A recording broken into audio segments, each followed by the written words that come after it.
Welcome back to the Youth for Energy Program 2025 podcast. This is our second episode on our time in Strasbourg, where energy and gender politics meet in some unexpected ways. I'm Caterina. And I'm Lotta, and we'll guide you through today's deep dive. So, why Strasbourg? Strasbourg is a border town. Located between France and Germany, in a peculiar region called Alsace, it's different from all other cities, both French and German. It's a unique case, not only because of its history and tradition, but also because of its administration. Nowhere else did we see such a clash of political realities. On one side, a city pushing bold, green, feminist energy policies. So bold that the French state is actually taking Strasbourg to court for some of them. And on the other side, the European Parliament, just a few tram stops away, where progressive energy and gender policies are currently stuck, blocked by a conservative and right-wing majority. Two political stages, two completely different levels of power.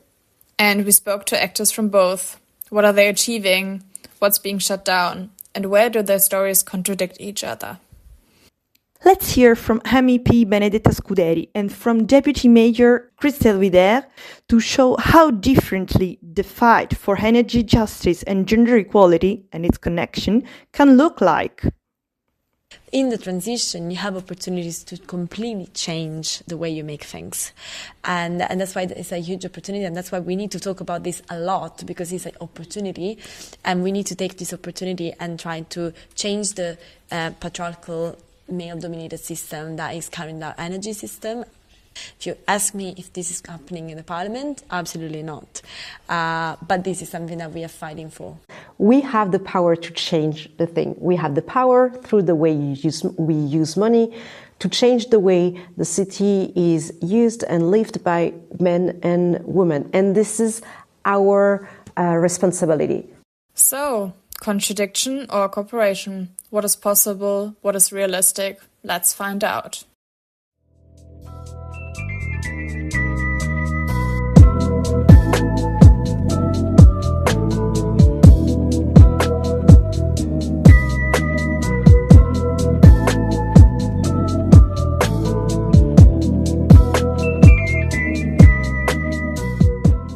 You might have listened to the previous episode on Freiburg, but let's do a quick recap of the YEF for everyone that only joined in now. So, recapping, the YEF is a tri-national program for young people from Germany, France and Italy. It's a study trip where local sites and stakeholders are visited to explore the diversity of socio-economic contexts that need to be taken into account in the sustainable transformation processes of the energy sector. And this year's topic is energy and gender, which is a topic we are both very passionate about. Hi, my name is Caterina. I'm 28 and I'm Italian, and I'm studying journalism. I'm Lotta or Carlotta, 28, and I'm finishing up my master's degree in a master's called Sustainability, Society and the Environment in Northern Germany. And I'm currently writing my thesis on energy justice, energy communities and gender. Together with Irem and Vivi, who hosted episode 1, we created this podcast. We collected impressions from our trip, interviewed the inspiring people we met, and reflected on what we learned.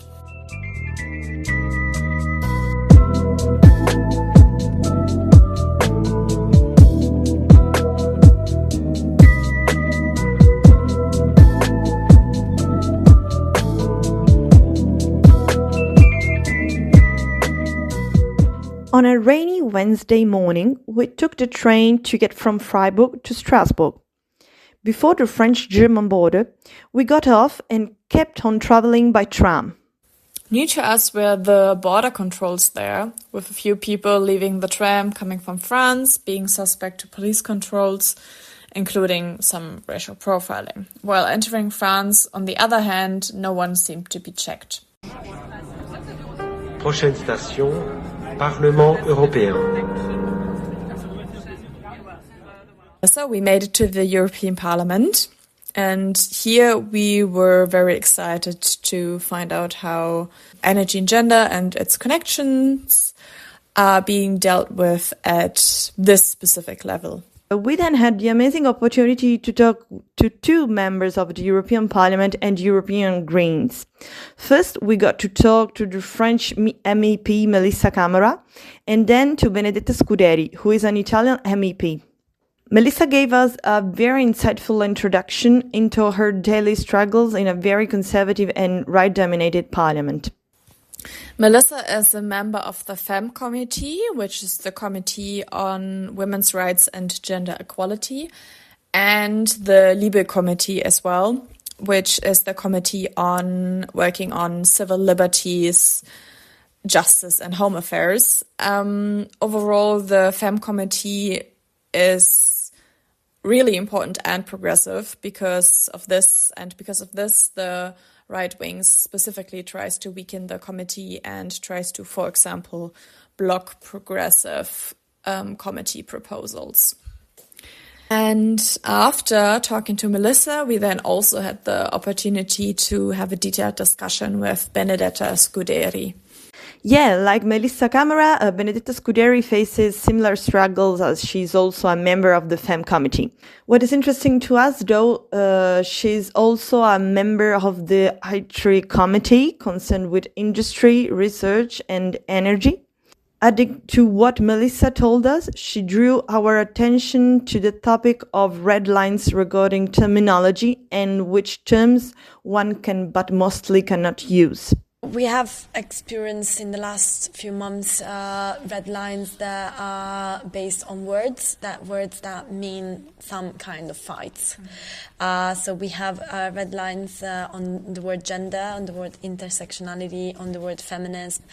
And this is coming because, in my opinion, these words mean something. If you have an intersectional approach, that means that you are recognizing that there's discriminations, like different layers of discriminations, and they don't want to recognize that because that also means recognizing that we need to talk about racial justice, we need to talk about social justice, we need to talk about different things, not just women's rights. If we talk about gender, that means that, again, it's an intersectional approach, and you have to talk about all different subjectivities and not just what we consider cis women, and you amplify the spectrum of issues and layer of discrimination, and this is something that they don't want to do it because they don't want to work for the rights of all the people. They just want to work for the rights of a very specific category, and not even all their rights. And I think this is finds the maximum into the word feminism, because if you use the word feminism, that means you are fighting a system. Because feminism is a systemic fight. It's a fight against a patriarchal society. That means that you have a certain groups of people that have less rights, that are discriminated because of the social system that you have, the cultural social system that you have. And that's why you need to talk about feminism. If you want to erode the word feminism and you want to just keep women's rights, then what you're saying is that everything we need to do is just to give that one right that is missing for equality, and then we're fine. So we will work for reducing the gender pay gap. But then we don't work on the root cause that are causing the gender pay gap, which means the gender pay gap might not be there anymore, which I also doubt. But all the other issues that are caused by those root causes will. Or this issue would just be transferred to something else. But, and this is crucial, by eroding those words mentioned, so gender, feminist, intersectional, the conservative and right-winged voices are erasing specific systemic fights. And like this, the fight is broken down to something manageable, point by point, situation by situation. And through that, it's losing its very important systemic character.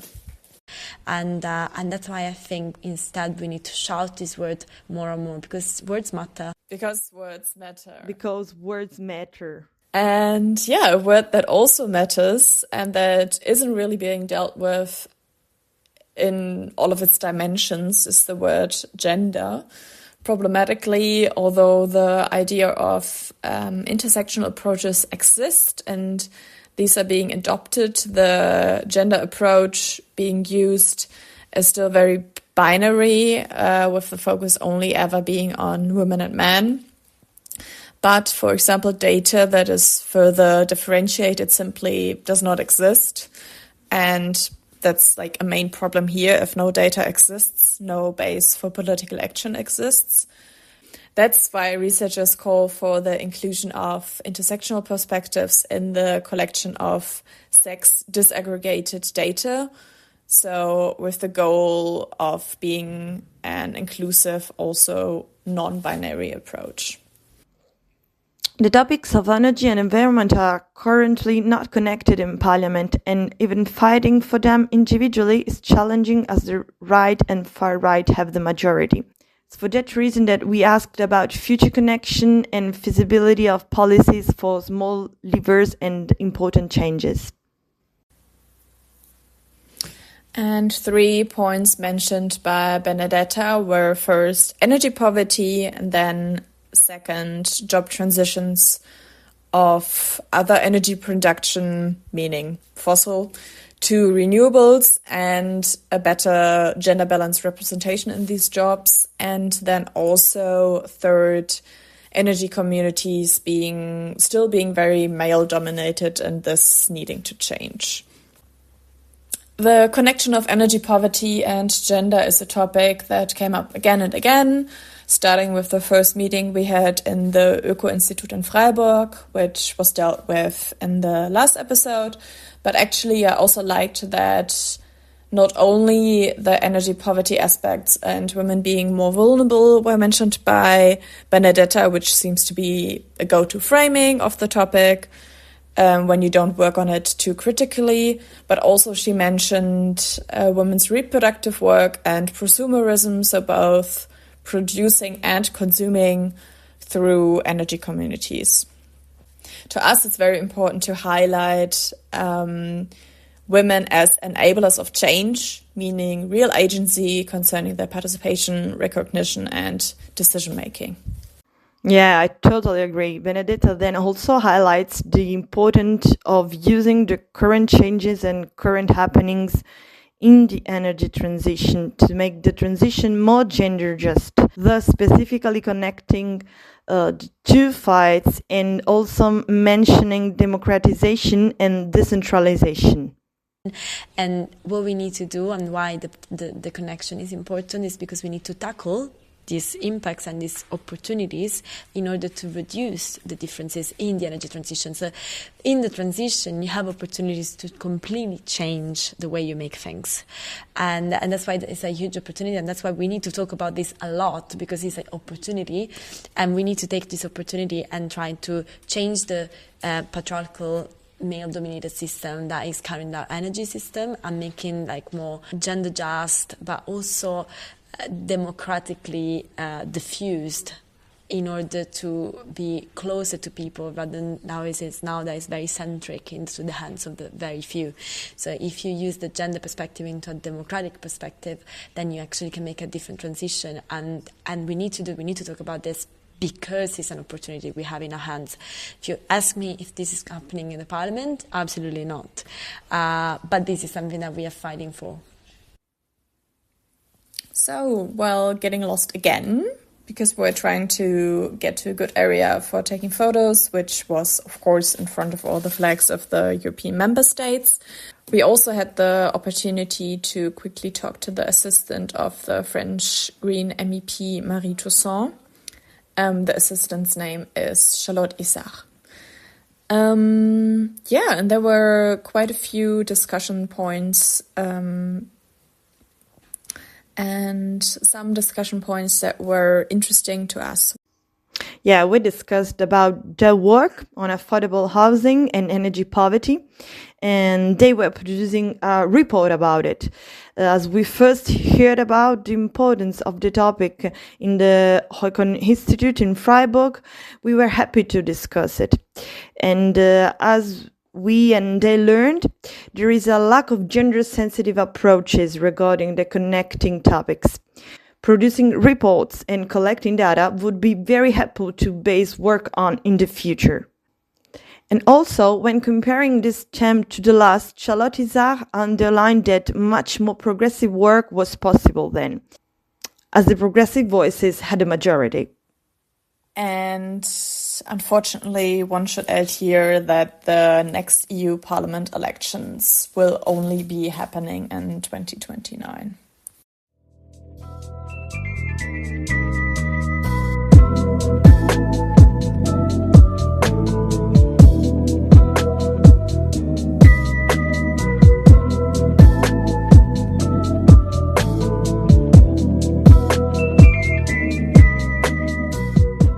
In Strasbourg overall, the gender dimension has two very different phases. In the European Parliament, on the European level, the topic is very, very contested. But at the local level, and specifically regarding the city of Strasbourg, many great achievements are being made. And on Thursday, our last day, we got to meet not one but two deputy mayors of the city of Strasbourg.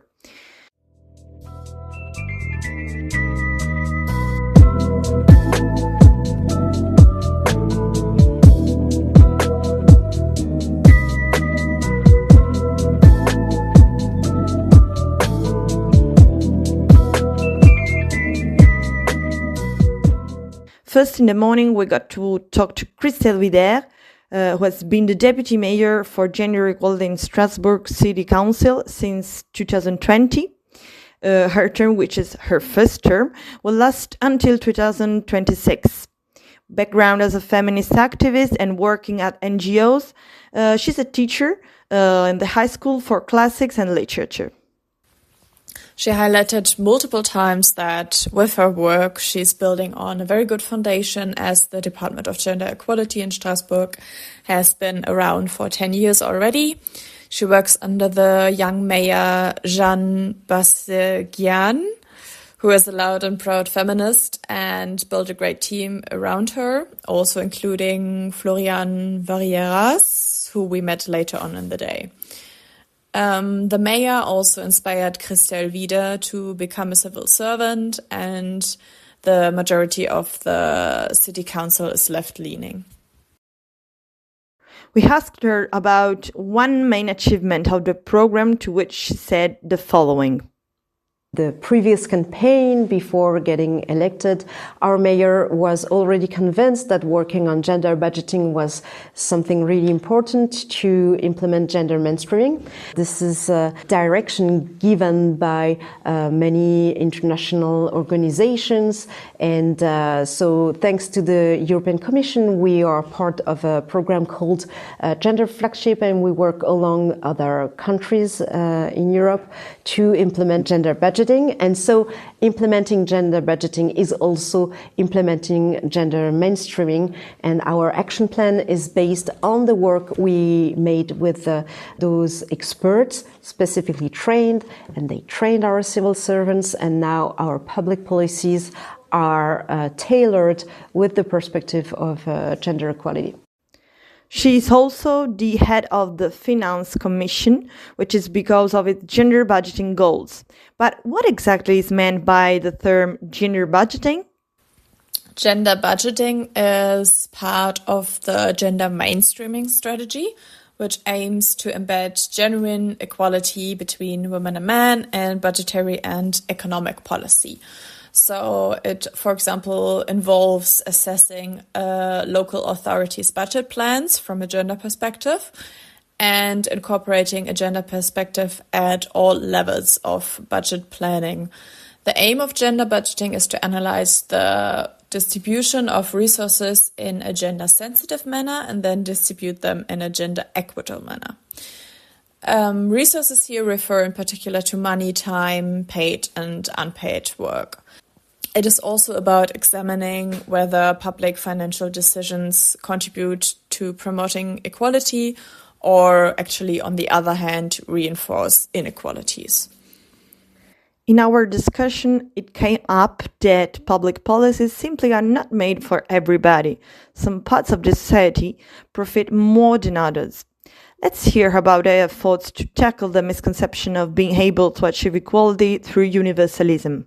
When we start to do trainings for civil servants, our first goal is to tackle the illusion of gender equality almost here, and to tackle the idea that public policies, as they are made for everybody, are naturally equal policies. So we have to fight those ideas and to unveil the inequalities that are broadly spread in our everyday life.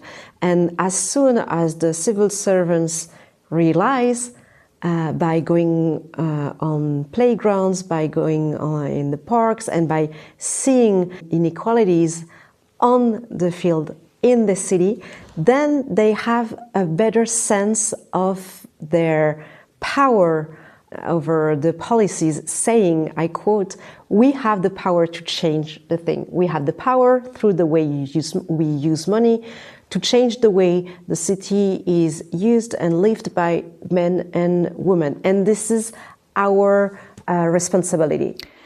But the training mentioned must be in-depth processes that are time-intensive. 300 civil servants have already learned about thinking of gender equality, designing public policies, and always having gender equality in mind. And, like this, public policies can then positively influence gender equality. Because, and this is another common misconception, we are not there yet when it comes to gender equality. Progress regarding gender equality won't happen on its own or naturally. We still need specific measures. Christelle Wieder then underlines problems with, so-called conventional or conservative actions in the field. Saying we do politics for everybody and we don't care about men or women because they all use our public services the same way. So this is being gender blind, and it's also something that could be harmful. But which public services are used differently, for example, and which measures to adapt different uses and necessity are needed? For context, Strasbourg is a city with 300,000 inhabitants, of which 60,000 are students. Importantly, there's a high rate of people living in poverty, and many migrants live in the city as well. And also many people are homeless. Christelle Wieder talked about their role as a city and, for example, founding houses. Our job is to have a better understanding about how our public services are responding to this human distress. And my hypothesis, based on some survey by la Fondation des Femmes in France, is to say we don't have a good understanding of how many women are homeless. And as we don't have sufficient data, we are not giving public services according to how many women are homeless. And for instance, we have a place where homeless people can spend the night, but it's only for men. And so making this survey here in Strasbourg and coming with data will change this. I hope that we will have 1/3 of emergency place for homeless people dedicated to women, because this is the reality of homeless people. But many people aren't aware of this, because homeless people are using some strategies not to be spotted, not to be seen, because of safety reasons as well. And as a responsible city, we have to face this, we have to look for them, we have to take care of them and to provide secure housing, because homeless women are, as you know, more exposed to gender-based violence. As a German, and one that is not a big fan of conservative voices in Germany, when Christelle Wieder talked about Strasbourg being a responsible city and designing corresponding social public policies for the common good, I had to think of German politics, and that I would also like to see this kind of behavior from German politicians in leading positions and, for example, the Chancellor. But instead, unfortunately, we currently hear racist, small-minded, divisive comments from him about the problematic so-called Stadtbild, meaning the city landscape or appearance.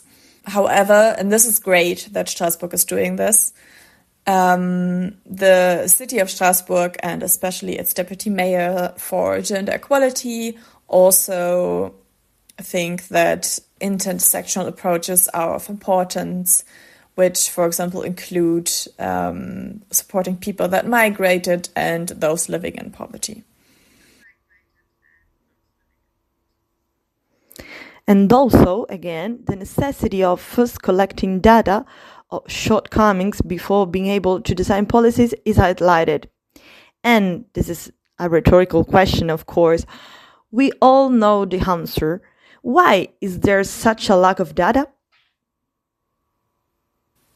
Important to Christelle Wieder is then also knowledge exchange and learning from others. Examples she mentioned were Vienna and Andalusia, for example. And this knowledge exchange also happens through them organizing conferences on gender equality related issues to raise feminist awareness generally. The last conference, for example, dealt with gender-based violence in the arts. However, for example, spreading knowledge with local businesses and NGOs is especially important to them. Other examples of their progressive work are the use of inclusive language or funded housing for women affected by gender-based violence. And for example, also green prescriptions and women getting a local and organic fruit and veggie basket during the last month of their pregnancy. Also, and this is contested, they work on gynecological health and its effect on work performance. 13 days of extra paid annually for people with an endometriosis diagnosis and those dealing with menopause. And she said contested as the French national government sued against this. Strasbourg lost twice, now on national court level. They are thinking about taking them to the Supreme Court. And this again highlights, maybe unfortunately, that the city of Strasbourg is ahead of its time, or at least a pioneer in France.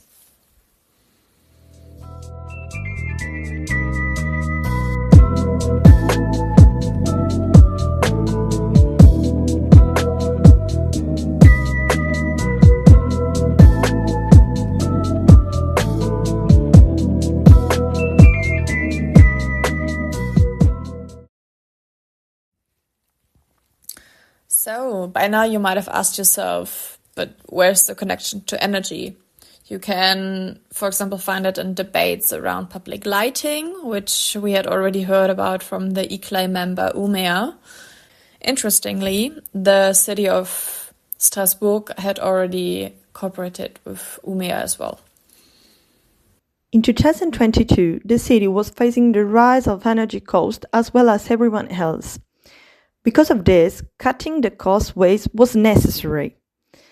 So they decided to work on a more efficient use of energy with a 15-20% decrease in energy consumption. Also, they had the idea to switch off the public lighting during the night, specifically between 1 and 5 a.m. But actually they are now correcting this idea because many women, students and workers felt unsafe.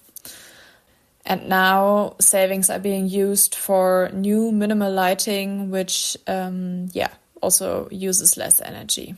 However, this is still in the works. Fun fact. When we were walking back to our hotel that night, the street light suddenly turned off. We were very confused for a second, but then we realized it had to be 1 a.m. already, and that the energy-saving measures were activated. This was maybe 50 meters from the hotel entrance, and we were in a group, but it still gave us a weird feeling. So it's a good thing the city of Strasbourg is working on correcting this. And this just, again, shows how important gender budgeting, learning from mistakes, and being somewhat flexible is.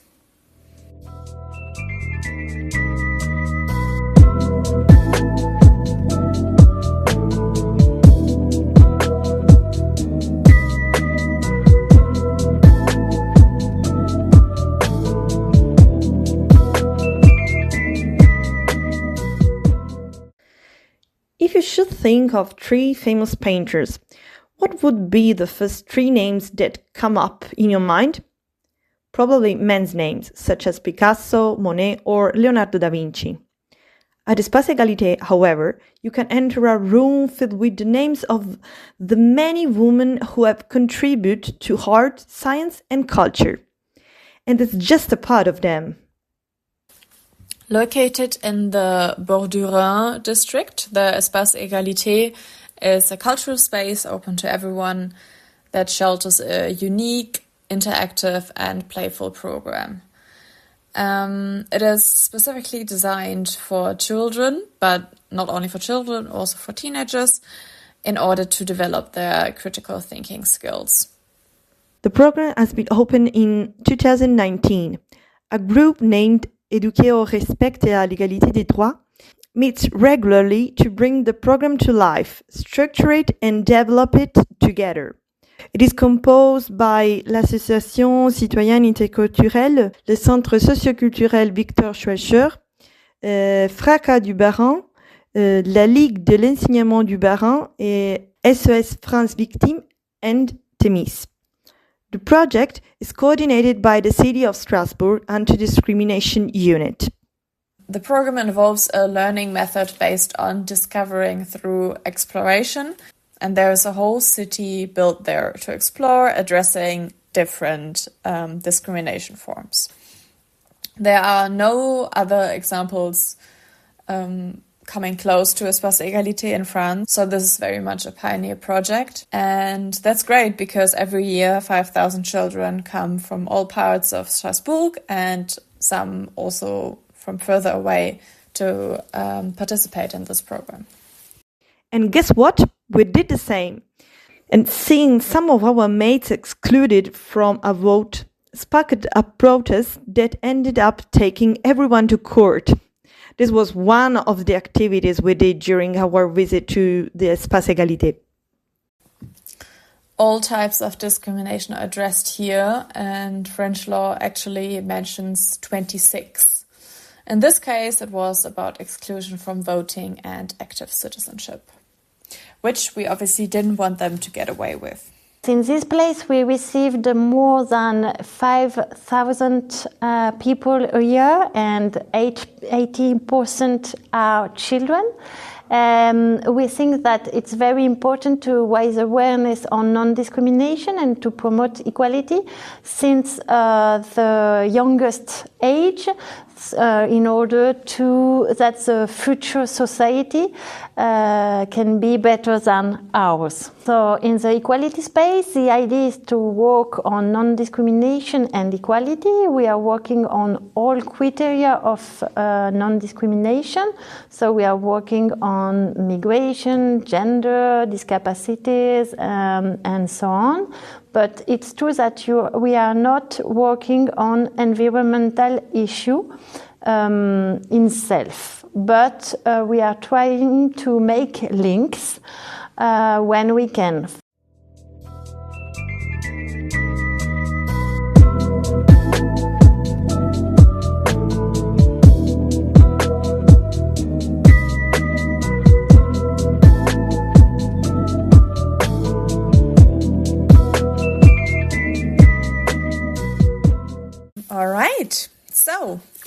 really learned a lot during the study trip. Yeah, I totally agree. And we were able to learn from one another as the participants were not only from different countries, but also have different backgrounds. Also, we dove deeper into the topic of the connection of gender and energy. The topic's status quo, we learned about even more dimensions and layers of the connection, but also about current difficulties in working on the topic and what still needs to be achieved from many, many different meetings with diverse stakeholders. Here, maybe let's say a huge thank you to Rebecca, Barbara, Benjamin and Sarah for organizing the trip. Thank you, guys.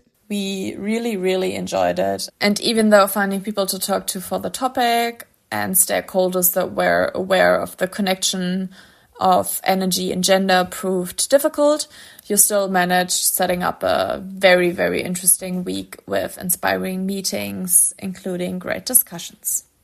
And talking about inspiring meetings, Caterina, what was your favorite part of the week or your favorite meeting, and maybe tell me why? I must say that the whole trip was enriching and interesting. If I had to choose, I would probably say Strasbourg. Here we saw how very different levels of political action coexist, and even if with different strategies and tools, work together to achieve a common goal. And what about you? My most memorable meeting actually happened in Freiburg. It was the one with Sarah Pfeiffer from Women in Crafts for the Climate, or Klimahelden im Handwerk. I see the great need for change in regard to gender and energy in the crafts field, but it's also a topic that really hasn't received enough attention so far.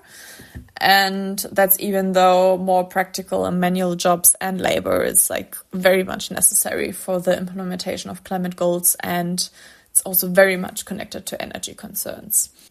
Yeah, so it's vital to not only focus on academia when it comes to connecting energy and gender. But now I would love to listen to Lea and Finn, our fellow participant, and Barbara, the organizer, reflecting on their study trip. As I said before, we realized very early on how connecting the topics of gender and energy comes with its challenges. So it's difficult to adopt a holistic approach to energy transition that incorporates gender dimension, gender-sensitive approach, even in large cities. However, we have discovered inspiring initiatives in Freiburg and Strasbourg in different fields, urban planning, politics, research. And here in Strasbourg, we have discovered that also like the environmental approach, health approach, the One Health approach that has been promoted for several years is helping to include the issue of inclusivity in different public policies. And Barbara also talks about differences at different levels. We can see that there is a lot of things happening at the local level, but it's really complicated at the European level, as now the right and the far right are really strong in the parliament. But we met with some MEPs that are fighting for the rights of the women, but also the minorities in general.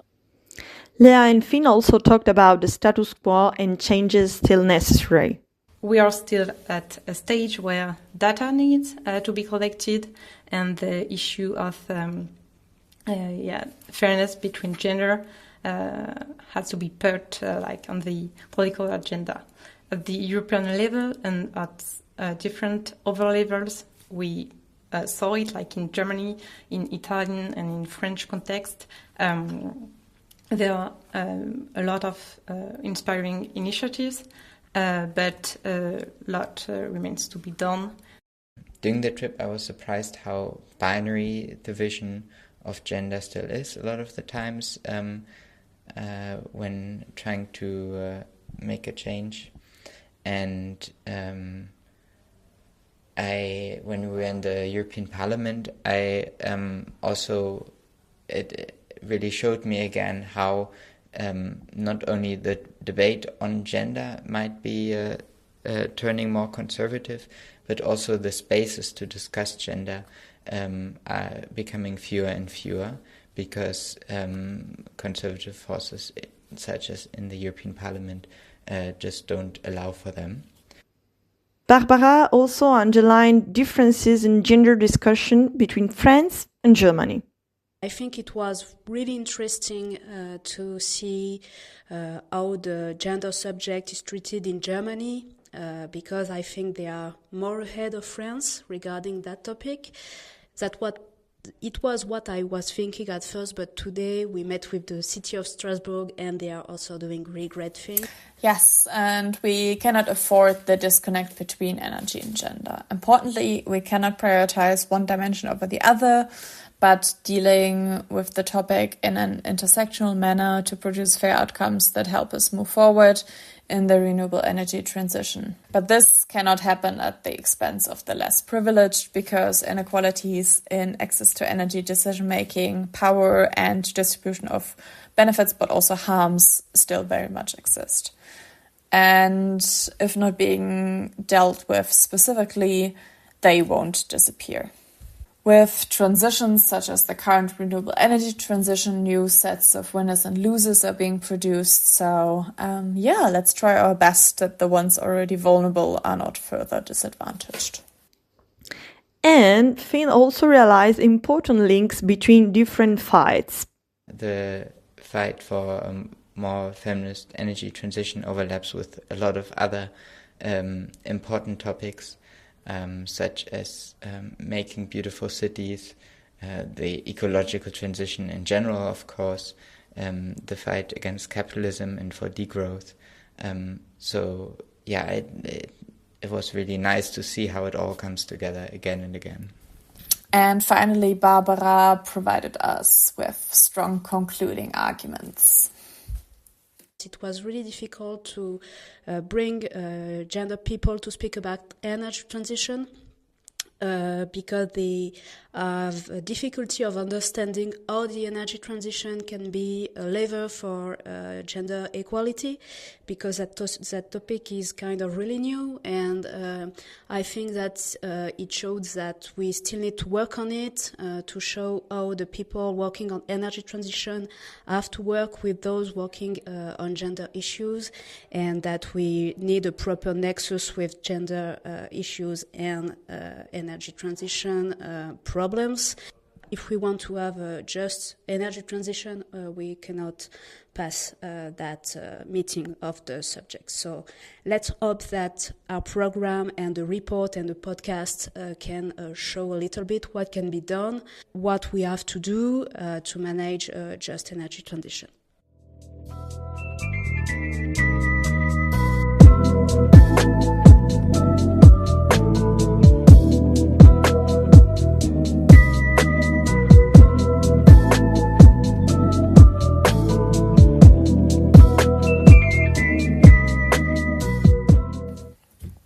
Well, lovely people, if you listened until now, you hopefully learned about the importance of having a holistic and intersectional, including gender dimensions, approach to the energy transition. And maybe you also now want to take action against the disconnect of the renewable energy transition and gender.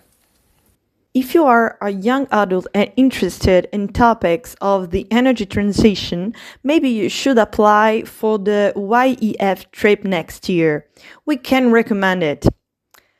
This was Caterina and Lotta walking you through our Strasbourg trip. If you haven't already, also listen to the episode on Freiburg, which is Vivi and Irem narrated.